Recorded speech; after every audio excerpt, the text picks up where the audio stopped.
तो बच्चों आज हम सॉल्व करेंगे क्लास 8 के लिए प्रोवाइड किए गए सब्जेक्ट साइंस के प्रैक्टिस पेपर को, जो कि सेशन 2023-24 के लिए है। 2.5 घंटे का टाइम मिलेगा। 60 नंबर का आपका पेपर होगा। इससे पहले अगर आपको लास्ट ईयर के एनुअल पेपर देखना है विद सॉल्यूशन ऑल सब्जेक्ट दोनों शिफ्ट के, तो कमेंट में लिंक मिलेगी, ओपन करके देखकर प्रैक्टिस कर सकते हो। तो कमेंट को चेक कर लेना। क्वेश्चन पे आ जाओ।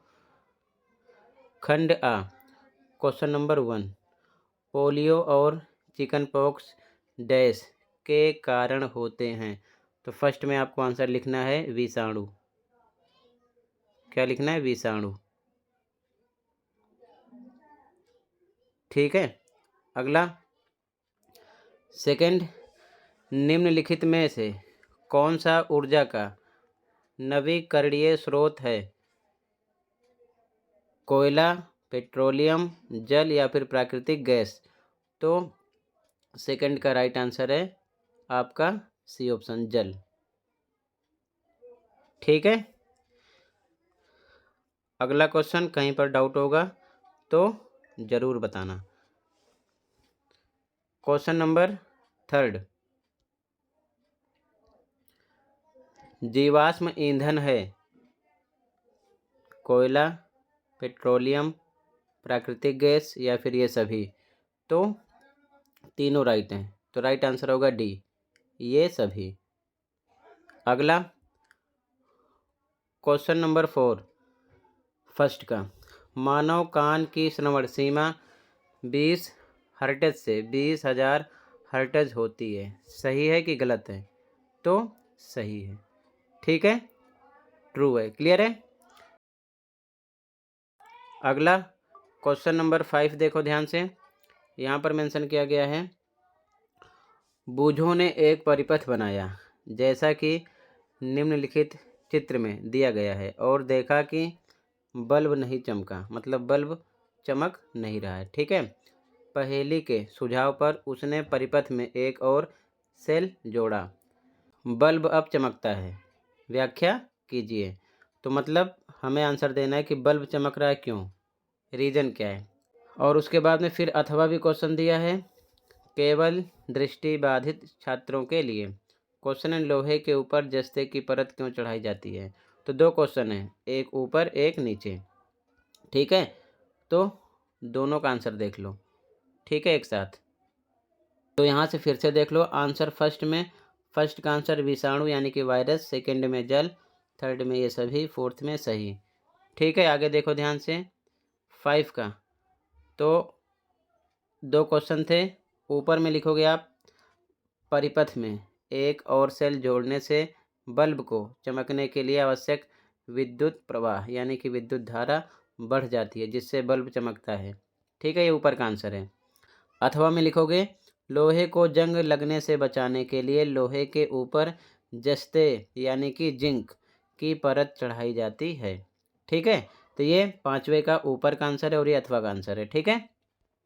अगला क्वेश्चन देखो, कहीं पर डाउट होगा बताना। आगे अगला क्वेश्चन 6, आँख के उस भाग का नाम बताइए जो उसमें प्रवेश करने वाले प्रकाश को नियंत्रित करता है। सॉल्यूशन इसका लिखोगे परितारिका।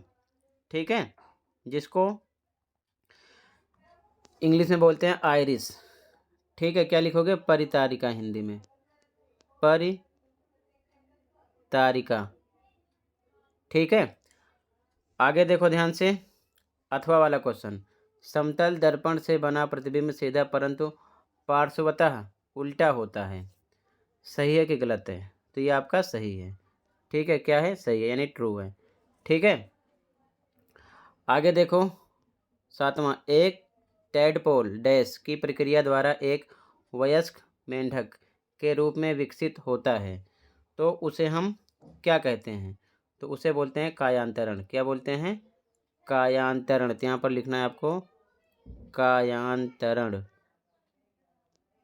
ठीक है, ये आपका आंसर नंबर कौन सा हो जाएगा? 7। ठीक है, कायांतरण इसका आंसर है। अगला क्वेश्चन 8, जैविक कचरे को डैश बनाने के लिए विघटित किया जा सकता है जो मिट्टी की पोषक सामग्री को स्थायी रूप से बढ़ा सकता है। तो यहाँ पर आपको लिखना है खाद, ठीक है, बनाने के लिए। ठीक है, आगे देखो 9वां क्वेश्चन। आगे देखो क्वेश्चन नंबर 9 है, किन्हीं दो खरीफ फसलों के नाम बताइए। तो यहाँ पर आप लिख सकते हो धान, मक्का, गन्ना, बहुत सारी खरीफ फसलें हैं, कोई सी भी आप लिख सकते हो। ठीक है, अगला क्वेश्चन, क्वेश्चन नंबर 10, वायुमंडलीय दबाव को परिभाषित कीजिए। सॉल्यूशन देखो, तो फिर से देख लो। 6 में आंसर लिखना था परितारिका, इंग्लिश में आयरिस इसे बोलते हैं। अथवा वाले में आपको सही का निशान लगाना था। ठीक है, इसके बाद में 7वें का आंसर है कायांतरण, 8वें में खाद, 9वें में धान जिसे चावल बोलते हो, मक्का, गन्ना। ठीक है, और भी आप लिख सकते हो। 10वें का आंसर वायुमंडलीय दबाव पृथ्वी के वायुमंडल के भीतर का दबाव है। आपका ये आंसर हो गया। चाहो तो आप ऐसे भी लिख सकते हो, ये नहीं लिखना है तो लिख सकते हो, पृथ्वी के गुरुत्वाकर्षण बल के कारण किसी सतह पर उसके ऊपर की हवा द्वारा लगाए गए बल को वायुमंडलीय दबाव कहा जाता है। या फिर आप लिख सकते हो, वायुमंडलीय वायु द्वारा सतह पर लगाए गए दबाव को वायुमंडलीय दबाव कहते हैं। तो इसके 3 आंसर मैंने बता दिए, कोई सा भी आप लिख लो, अलग अलग डेफिनेशन है। ठीक है, इसे लिख लो या फिर इसे लिख लो, जो आपको अच्छा लगे, इजी लगे, उसे लिखकर आप याद कर सकते हो, या फिर आप इसे लिख सकते हो। ठीक है, आपकी मर्जी है। क्लियर है? आंसर नंबर 10 में। अगला क्वेश्चन, क्वेश्चन नंबर 11, वजन मापने के लिए स्प्रिंग बैलेंस का उपयोग किया जाता है, सही या फिर गलत? तो ये आपका सही है। ठीक है, ट्रू है। अगला, वॉइस बॉक्स को डैश कहा जाता है। तो इसे बोलते हैं बच्चों वाक यंत्र, वाक यंत्र। ठीक है, ध्यान रखना, ऐसे लिख लेना। 11 में सही, 12 में वाक यंत्र। ठीक है, ये आपका फर्स्ट का 11 एंड 12 आंसर हो जाएगा। ठीक, क्वेश्चन 2, नीचे दिए गए चित्र में होने वाले अलैंगिक प्रजनन की प्रक्रिया और संबंधित जीव को पहचानें और उनके नाम बताएं। ठीक है, ये डायग्राम है। तो यहाँ पर कौन सा जीव है? अमीबा है। ठीक है, और यहाँ पर द्विखंडित हो गया तो द्विखंडन है। ठीक है, तो प्रजनन की प्रक्रिया यहाँ पर आपको लिखना है द्विखंडन, और संबंधित जीव का नाम क्या है? अमीबा। ठीक है, तो सॉल्यूशन देखो, आंसर नंबर 2 लिखोगे अलैंगिक प्रजनन की प्रक्रिया द्विखंडन है और जीव कौन सा है? अमीबा है। या फिर डायरेक्ट लिख सकते हो अमीबा में द्विखंडन। ठीक है, तो 2 क्वेश्चन किए गए थे, अलैंगिक प्रजनन की प्रक्रिया लिखोगे द्विखंडन है, और कौन सा जीव है? अमीबा है। ठीक है, अगला क्वेश्चन देखो। इसके बाद में अथवा वाला क्वेश्चन है दृष्टिबाधित छात्रों के लिए, लैंगिक प्रजनन क्या है? उदाहरण के तौर पर 2 जीवों के नाम बताएं जिनमें यह होता है। सॉल्यूशन देखो अथवा वाला, दूसरे का अथवा वाला क्वेश्चन देखो। अब सेकंड के अथवा में लिखोगे आंसर लैंगिक प्रजनन, हेडिंग लिखो, लिखोगे प्रजनन की वह प्रक्रिया जिसमें नर और मादा युग्मकों के संलयन से नए जीव की उत्पत्ति होती है, लैंगिक प्रजनन कहलाता है। जैसे, यानी कि उदाहरण पूछा था, कोई 2, मानव, गाय, बिल्ली, और भी आप लिख सकते हो। ठीक है, तो आंसर सेकंड का ऊपर वाला आंसर है और ये अथवा वाला आंसर है। ठीक है, ऐसे ही लिख लो, कहीं पर डाउट होगा बता देना। अगला क्वेश्चन देखो, क्वेश्चन नंबर 3 देखो। क्वेश्चन नंबर 3 है, निम्नलिखित का उत्तर दीजिए। फर्स्ट क्वेश्चन सीएनजी और एलपीजी का पूरा नाम बताएं, और इसका भी क्वेश्चन है जीवाश्म ईंधन के 2 उदाहरण दीजिए। तो दोनों का आंसर एक साथ देख लो। ठीक है, फर्स्ट क्वेश्चन सीएनजी और एलपीजी का पूरा नाम बताना है, सेकंड में जीवाश्म ईंधन के 2 उदाहरण। सॉल्यूशन देखो, आंसर नंबर 3 ए में लिखोगे सीएनजी की फुल फॉर्म संपीड़ित प्राकृतिक gas, compressed natural gas English में। एलपीजी की द्रवित petroleum gas, liquefied petroleum gas. B का आंसर लिखोगे कोयला, पेट्रोलियम, प्राकृतिक गैस। कोई 2 आपको लिखने हैं, ये आपका बी का आंसर हो जाएगा। ठीक है, तो ये आपका आंसर 3 का ए और बी का आंसर हो जाएगा। अगला क्वेश्चन देखो,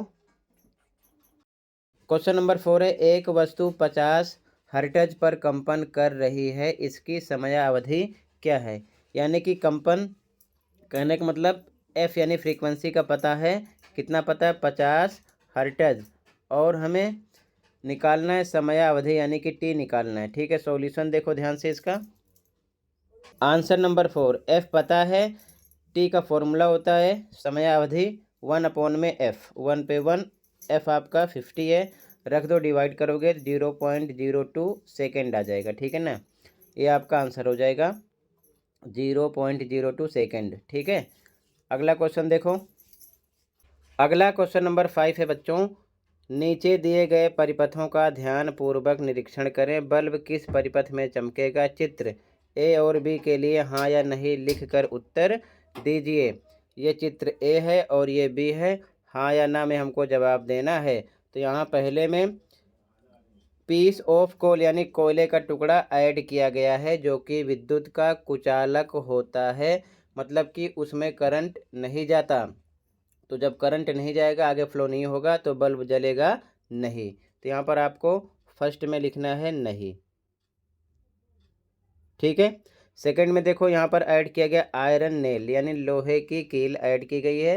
तो लोहा क्या होता है? विद्युत का सुचालक होता है, इसमें करंट फ्लो होता है, तो बल्ब जल जाएगा। ठीक है, तो यहाँ पर लिखना है हाँ। समझ गए?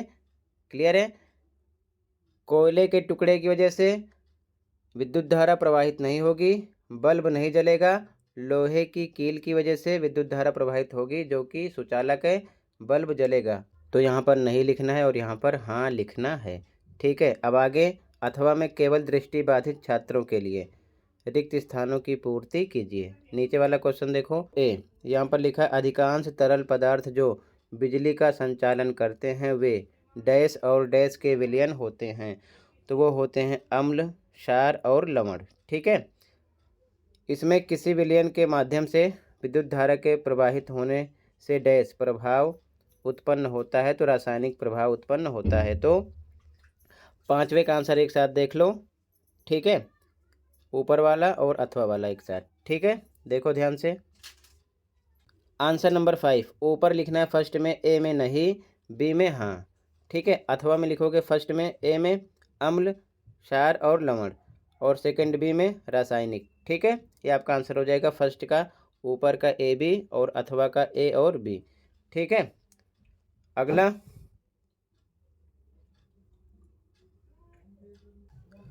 अगला क्वेश्चन नंबर 6 है बच्चों, ध्यान से देखो।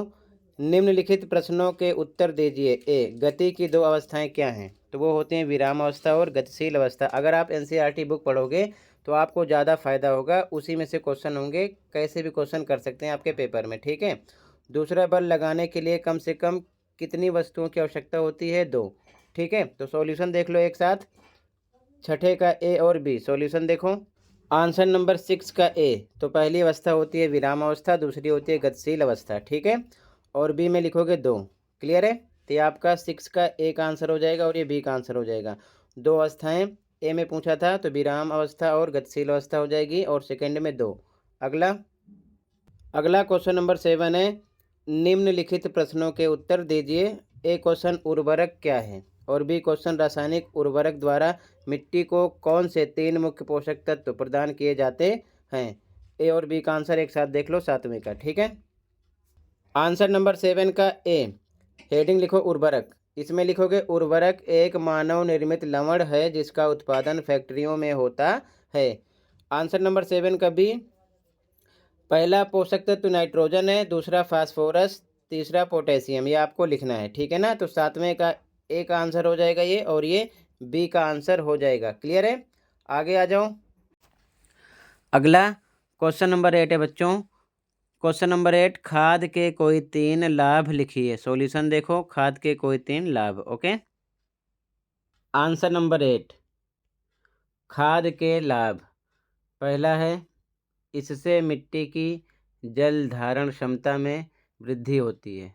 दूसरा, इससे मिट्टी भुरभुरी एवं सरंध्र हो जाती है, जिसके कारण गैस विनिमय सरलता से होता है। तीसरा, इससे मित्र जीवाणुओं की संख्या में वृद्धि हो जाती है। चौथा, इस जैविक खाद से मिट्टी का गठन सुधर जाता है। इनमें से कोई 3 आपको लिखना है। ठीक है, 1, 2, 3, 4, कोई 3 लिखकर याद कर लो, आंसर नंबर 8 हो जाएगा। ठीक है, अगला, आठवें का अथवा कृषि पद्धतियों को परिभाषित करें और फसल उत्पादन के दौरान उठाए गए महत्वपूर्ण चरण भी बताएं। सॉल्यूशन देखो अथवा का। तो बच्चों ये 8वें का अथवा का आंसर है, ठीक है, ये अथवा का आंसर है, ध्यान रखना। आंसर लिखोगे, फसलों की खेती के दौरान किसान जो भी गतिविधियां करते हैं उन्हें कृषि पद्धतियां कहा जाता है। तो सबसे पहले ये पूछा गया था। फिर विभिन्न चरण, तो लिखोगे विभिन्न कृषि पद्धतियां निम्नलिखित हैं, यानी कि जो चरण हैं निम्नलिखित हैं। पहले क्या करते हैं, मिट्टी की तैयारी, उसके बाद बुआई करते हैं, उसके बाद खाद और उर्वरक डालना, उसके बाद सिंचाई, उसके बाद में खरपतवार निकालना, फिर कटाई, उसके बाद में भंडारण। ठीक है, तो ये आपका 8वें का अथवा का आंसर हो जाएगा। ठीक है, ध्यान रखना, क्लियर है। 8वें के अथवा का आंसर हो जाएगा। ऐसे ही लिख लो, 2 क्वेश्चन किए गए थे, एक तो चरण और दूसरा कृषि पद्धतियाँ क्या हैं। ठीक है, आगे देखो अगला क्वेश्चन, क्वेश्चन नंबर 9। निम्नलिखित का सही मिलान कीजिए। Column 1 column 2। पहला है सीएनजी, तो इसका मिलान करना है बी ऑप्शन से, गैर प्रदूषणकारी ईंधन। ठीक है, इसके बाद में दूसरा है सौर ऊर्जा, तो इसकी मैचिंग करना है नवीकरणीय स्रोत से, ए से।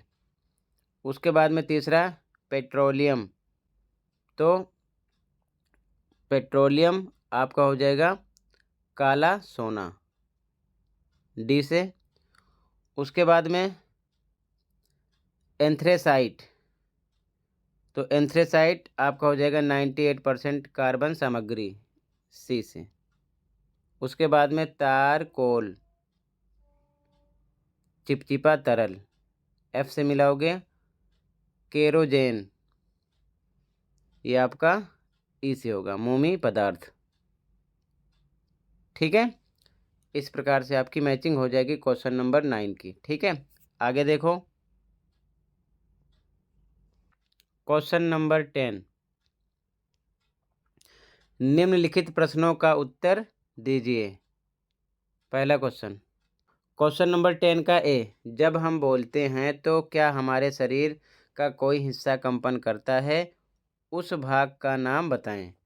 एक आंसर देखो, यहाँ से आप 9 का आंसर फिर से ऐसे मैच कर सकते हैं। फर्स्ट का बी, सेकंड का ए, थर्ड का डी, फोर्थ का सी, फिफ्थ का एफ और 6 का ई से मैचिंग करना, डायरेक्ट सामने आंसर लिखा है। ठीक है, इसके बाद में अगला क्वेश्चन 10 का ए, आंसर लिखोगे हाँ, जब हम बोलते हैं तो वाक यंत्र या कंठ, जिसे आप स्वर यंत्र भी बोलते हो, में उपस्थित वाक तंतु कंपन करते हैं, तो उस भाग का नाम है वाक तंतु। अगर आप एनसीईआरटी की बुक अच्छे से पढ़ोगे तो सारी टॉपिक क्लियर हो जाएगी। ठीक है, ये 10 का ए आंसर हो जाएगा। अगला क्वेश्चन नंबर 10 का भी क्वेश्चन है।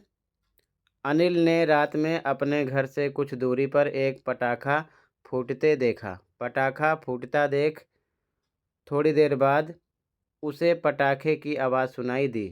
ध्वनि सुनने में देरी का कारण क्या है, मतलब क्या कारण है कि जो पटाखे की आवाज़ें थोड़ी देर बाद उसे सुनाई दी। इसके बाद सी क्वेश्चन है, 2 संगीत वाद्य यंत्रों के नाम बताइए जो तारों को हिलाकर ध्वनि उत्पन्न करते हैं। तो दोनों का आंसर एक साथ देख लो, बी और सी का। ठीक है, आंसर बी और सी एक साथ देख लो। आंसर नंबर 10 का बी, आंसर लिखोगे क्योंकि प्रकाश ध्वनि की तुलना में तेज गति से यात्रा करता है, इसीलिए ध्वनि की आवाज़ उसे थोड़ी देर बाद सुनाई दी। सी में लिखोगे सितार, गिटार, सारंगी, वीणा, कोई 2 आपको लिखना है। ठीक है, और भी हैं, आप लिख सकते हो अलग से भी। ठीक है, बहुत सारे एग्जाम्पल हैं, आप बुक पढ़ोगे तो अच्छे समझ में आ जाएगा। ठीक है, तो ये बी का आंसर हो जाएगा सी का। तो 10 का ए, बी, सी का आंसर हो जाएगा। अगला क्वेश्चन 10 का अथवा, संगीतमय ध्वनि और शोर के बीच कोई 3 अंतर बताइए। सॉल्यूशन देखो, क्वेश्चन नंबर 10 का अथवा का आंसर, संगीतमय ध्वनि इधर, इधर लिखो शोर।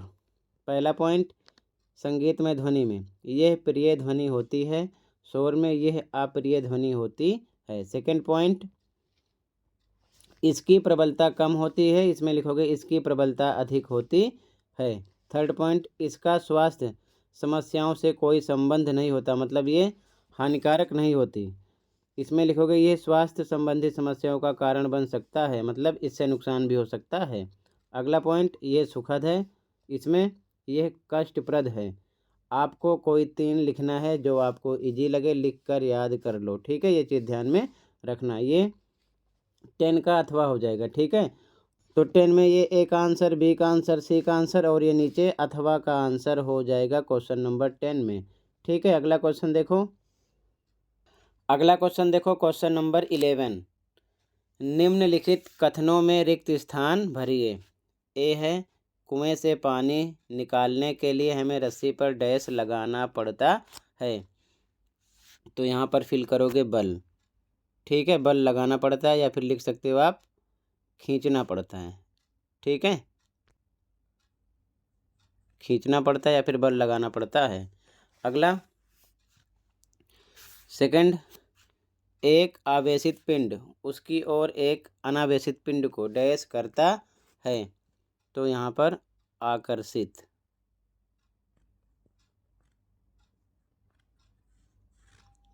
ठीक है। अगला, भरी हुई ट्रॉली को स्थानांतरित करने के लिए हमें इसको डैश होगा। तो इसमें खींचना भर सकते हो या फिर धक्का देना होगा, ठीक है। अथवा में, एक चुंबक का उत्तरी ध्रुव किसी दूसरे चुंबक के उत्तरी ध्रुव को डैश करता है। तो यहाँ पर फिल करोगे प्रतिकर्षित, प्रतिकर्षित, ठीक है। अब एक बार सॉल्यूशन देख लो, ए बी सी और अथवा का एक बार, ठीक है। साफ साफ कैसे लिखोगे, तो आंसर नंबर 11 में ऐसे ही लिख लो। ए का आंसर, बी का आंसर, सी का, और ये अथवा का आंसर है, ठीक है। डी नहीं है, अथवा का आंसर है, ध्यान रखना, ठीक है। ये अथवा का आंसर है। अगला क्वेश्चन नंबर 12 है। सूक्ष्म जीवों का उपयोग विभिन्न प्रयोजनों के लिए किया जाता है। इनका उपयोग दही, ब्रेड और केक बनाने, अल्कोहल बनाने, पर्यावरण की सफाई करने, दवाएं बनाने और नाइट्रोजन स्थिरीकरण करके मिट्टी की उर्वरता बढ़ाने, पनीर, अचार और कई अन्य खाद्य पदार्थ बनाने में किया जाता है। अब क्वेश्चन है, इसी बेस पर हमें आंसर देने हैं, ठीक है। तो क्वेश्चन फर्स्ट है 12 का, किण्वन की प्रक्रिया में शर्करा को डैश में परिवर्तित किया जाता है। 4 ऑप्शन है, तो राइट आंसर आपका डी है, एल्कोहल, ठीक है। अगला देखो, उस जीवाणु का नाम बताएं जो दूध में मिलाने पर उसमें वृद्धि करता है और दूध को दही में बदल देता है। तो ए ऑप्शन राइट होगा, लैक्टोबैसिलस, ठीक है। अगला, 1857 में एक फ्रांसीसी रसायनज्ञ लुई पास्चर ने डैश की प्रक्रिया की खोज की। तो किण्वन की, ए ऑप्शन राइट हो जाएगा। अगला, अथवा इसका, निम्नलिखित में से कौन नाइट्रोजन स्थिरीकरण करने वाले जीवाणु नहीं हैं। तो जीवाणु नहीं हैं, ए ऑप्शन नोस्टोक ये है, अनाबेका ये भी है, एजोटोबैक्टर ये भी है, लैक्टोबैसिलस ये नहीं है। तो क्वेश्चन में कह रहा है कि नहीं है, तो राइट आंसर आपका हो जाएगा डी, लैक्टोबैसिलस, ठीक है। आगे क्वेश्चन 13 से हम पैराग्राफ पढ़ो। सबसे पहले क्वेश्चन, विद्युत परिपथ निरंतर बंद पथ है जिसके साथ विद्युत धारा बैटरी के धनात्मक टर्मिनल से ऋणात्मक टर्मिनल तक प्रवाहित होती है। विद्युत परिपथ में एक सेल या बैटरी, कनेक्टिंग तार, एक बल्ब और एक स्विच होता है। अब क्वेश्चन है, इसी बेस पर हमको आंसर देना है। फर्स्ट क्वेश्चन, कौन सा उपकरण बैटरी का उपयोग करता है। टॉर्च ये भी करता है, ट्रांजिस्टर ये भी करता है, टीवी रिमोट कंट्रोल ये भी करता है। तो ऑप्शन लगाओगे ये सभी, डी ऑप्शन हो जाएगा, ठीक है। अगला, किसी उपकरण में सेलों की व्यवस्था होती है। तो पहला ऑप्शन है अगल बगल, दूसरा एक के बाद एक, तीसरा ए और बी दोनों, चौथा इनमें से कोई नहीं। तो राइट आंसर आपका सी होगा, ए और बी, अगल बगल, एक के बाद एक। ठीक है, आगे अगला क्वेश्चन थर्ड, किसी विद्युत परिपथ में बल्ब तभी चमकता है जब स्विच डैश में होता है। तो स्विच ऑन स्थिति में होगा तभी चमकेगा, ऑफ स्थिति रॉन्ग है, ए और बी रॉन्ग है, इनमें से कोई नहीं रॉन्ग है। राइट आंसर ए है। ठीक है, ऑन स्थिति में। अगला अथवा इसका, जब स्विच ऑन स्थिति में होता है तो विद्युत परिपथ कहा जाता है।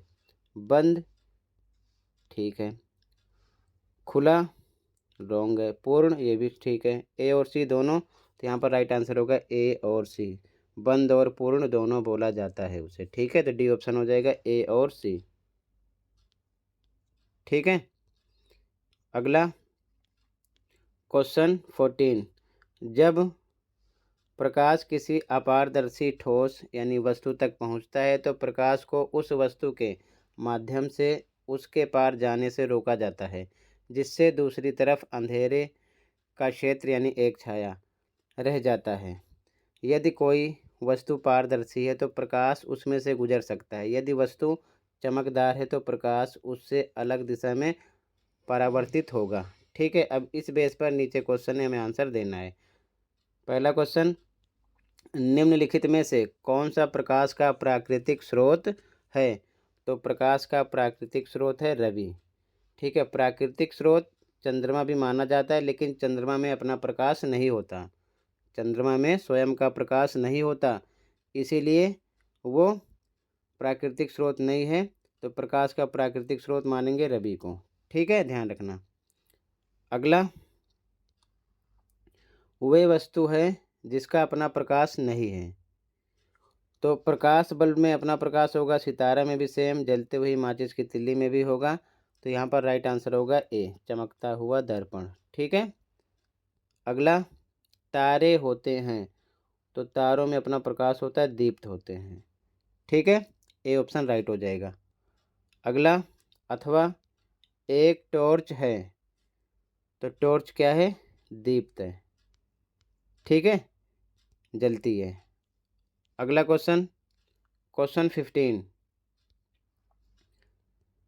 सबसे पहले आप फिर से एक बार मैच कर लो यहाँ तक। ठीक है, आंसर नंबर 12 में फर्स्ट में डी, सेकंड में ए, थर्ड में ए अथवा में डी, यहाँ से लिख लेना है। 12 के बाद में 13, फर्स्ट में डी, सेकंड में सी, थर्ड में ए अथवा में डी। ठीक है, आगे अगला 14, फर्स्ट में बी, सेकंड में ए, थर्ड में ए अथवा में ए। क्लियर है, यहाँ से नोट कर लेना, ये चीज़ ध्यान में रखना। अगले क्वेश्चन पे आ जाओ। क्वेश्चन नंबर 15, नीचे मानव नर जननांग का एक नामांकित चित्र दिया गया है। ठीक है, मानव में नर जननांग का डायग्राम है, इसे ध्यान से देखना है। अब जो क्वेश्चन है इसी के बेस पर है। ठीक है, क्वेश्चन नंबर 1, नर जनन प्रजनन कोशिका कहलाती है। शुक्राणु, अंडाणु, युग्मनज, भ्रूण। तो क्या बोलते हैं, शुक्राणु, ए ऑप्शन राइट हो जाएगा। अगला, मादा जनन प्रजनन कोशिका कहलाती है तो उसे हम क्या बोलते हैं, युग्मनज, भ्रूण, शुक्राणु, डिंब। तो डी ऑप्शन होगा, डिंब। ठीक है, अगला, शुक्राणुओं की वृद्धि एवं जनन होता है, कहाँ पर होता है, वृषण, लिंग, मूत्र मूत्राशय या फिर सेमिनल वेसिकल। तो यहाँ पर वृषण, ए ऑप्शन राइट हो जाएगा। ठीक है, अथवा वाला देख लो। शुक्राणु वृषण में मूत्र मार्ग तक यात्रा करते हैं, शुक्राणु नलिका द्वारा, मूत्रवाहिनी द्वारा, शुक्रिय पुटिका द्वारा, मूत्राशय द्वारा। तो शुक्राणु नलिका द्वारा। ठीक है, अथवा वाला क्वेश्चन देखो, 15 का अथवा वाला, केवल दृष्टिबाधित छात्रों के लिए। पैराग्राफ है, प्रजनन पहले से मौजूद व्यक्तियों से नए व्यक्तियों का निर्माण है। इस प्रकार प्रजनन को एक जैविक प्रक्रिया के रूप में परिभाषित किया जाता है जिसमें जीव अपने समान संतानों को जन्म देते हैं, संतान बढ़ती है, परिपक्व होती है और बदले में नई संतान पैदा करती है। अब क्वेश्चन है, पहला क्वेश्चन,